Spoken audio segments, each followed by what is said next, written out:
Bonjour à toutes et à tous.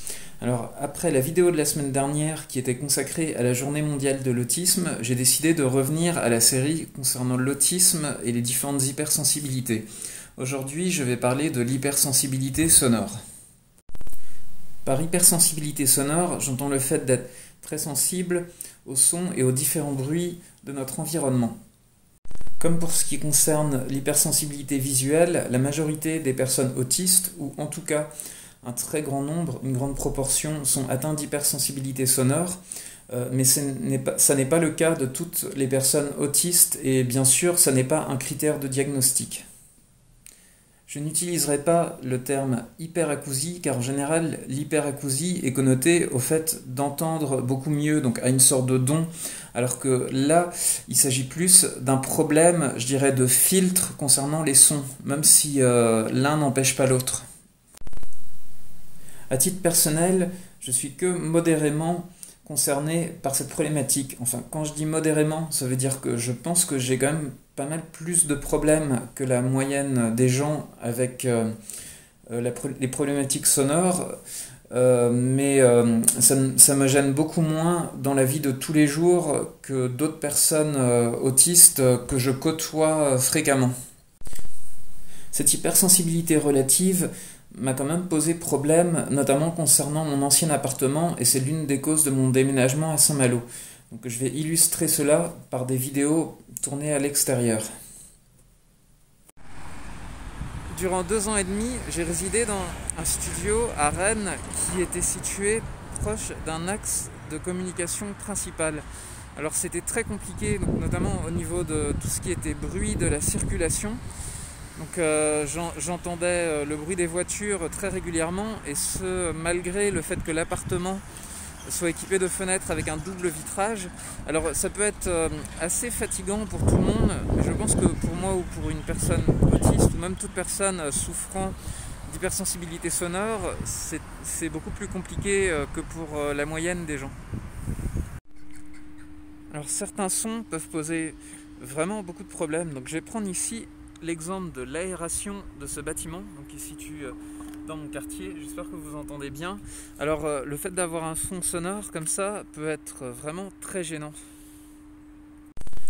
Une autre problématique concerne les fonds sonores, notamment en fait les discussions dans des bars qui diffusent de la musique, ou par exemple des salles de classe bruyantes, parce que c'est très compliqué en fait pour moi de faire le tri.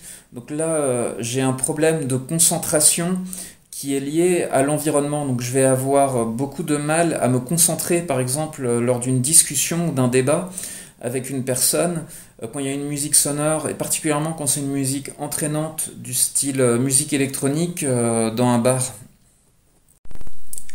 Dans le genre de situation que je viens de mentionner, ma réaction, en général, va être de m'isoler au niveau phonétique. En fait, je ne sais pas trop comment expliquer ça exactement. Je vais avoir tendance à me couper du monde et à être, même dans la soirée, donc soit à chercher à quitter l'endroit qui est assez bruyant, ou soit tout simplement je vais décrocher de la conversation.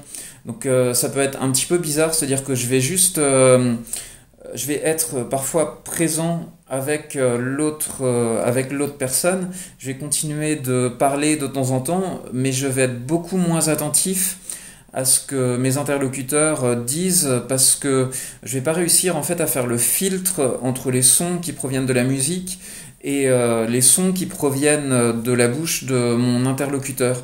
Donc ça va être vraiment très compliqué.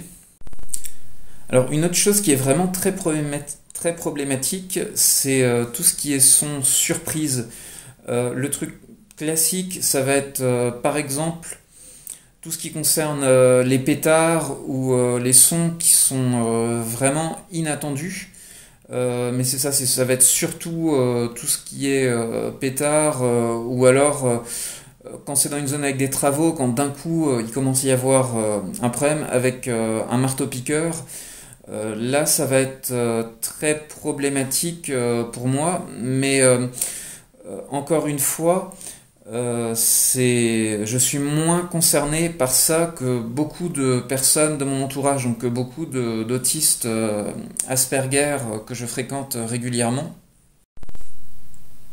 Alors, pour se protéger des problèmes liés à l'hypersensibilité sonore, donc il existe plusieurs solutions. Un petit peu comme dans le cas de l'hypersensibilité visuelle, ça va être certaines protections. Donc dans le cas de l'hypersensibilité visuelle, j'avais parlé des lunettes de soleil.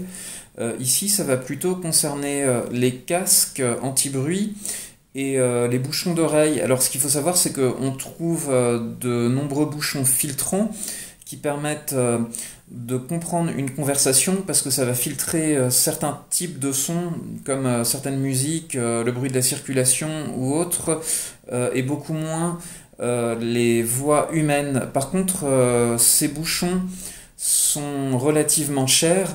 Alors, il y a du coup des avantages et des inconvénients. Donc, le casque va être moins cher, mais sans doute beaucoup moins confortable à porter. Aussi, il va être beaucoup plus visible. Et les bouchons donc vont être en général plus chers. Par contre, ils peuvent être fabriqués sur mesure. Ils vont se voir beaucoup moins.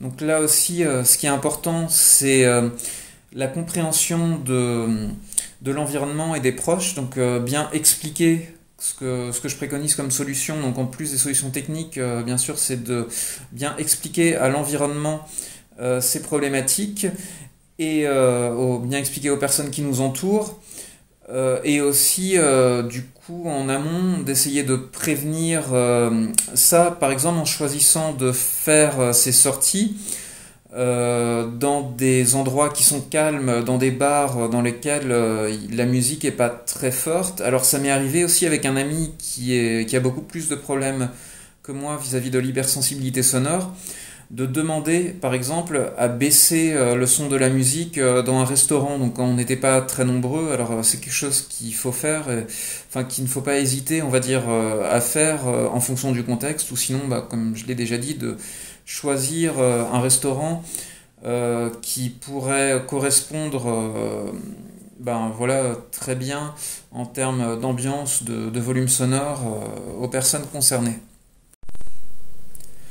Alors dans cette vidéo, vous avez constaté que je ne porte pas de casque, et regardez mes magnifiques oreilles, vous voyez qu'il n'y a pas de bouchon anti-bruit à l'intérieur. Et ben c'est simple, c'est que je n'en possède pas. Alors il y a plusieurs raisons à ça. Donc comme je vous ai dit, chez moi, tout ce qui est hypersensibilité sonore, ça va pas être aussi important que chez d'autres personnes. Et l'autre problème aussi, c'est que j'ai une certaine hypersensibilité au toucher qui est plus marquée que chez d'autres personnes. J'y reviendrai dans une prochaine vidéo. Également, du coup, j'aime pas porter des choses un peu comme des casques ou autres sur les oreilles. Donc quand je travaillais en usine, j'ai été obligé parfois de porter des bouchons d'oreilles, voire des casques quand j'étais au contact de machines qui faisaient beaucoup de bruit. Mais c'est quelque chose que je déteste, donc je préfère largement subir de temps en temps des problèmes liés à l'hypersensibilité, mais plutôt que de porter ce genre de choses en continu. Après c'est un choix personnel et j'essaye de trouver des solutions. Donc ça peut être éviter les zones avec des travaux, parfois faire un petit détour quand je me balade de plusieurs rues pour éviter une zone avec des travaux, ou tout simplement éviter de marcher longtemps près des axes de circulation principaux. Donc merci d'avoir regardé cette vidéo. Alors concernant les prochaines vidéos, je traiterai encore de l'hypersensibilité. Donc je vais essayer de terminer la série sur les hypersensibilités dans les 2 prochaines semaines. Il y aura donc une consacrée au toucher, et tout ce qui concerne l'odorat et le goût, je pense que je ferai une seule et même vidéo pour ces 2 problématiques. Donc en attendant, si vous voulez vous informer sur l'autisme, je vous recommande encore une fois chaudement la lecture de ce livre, donc un petit peu d'autopromotion.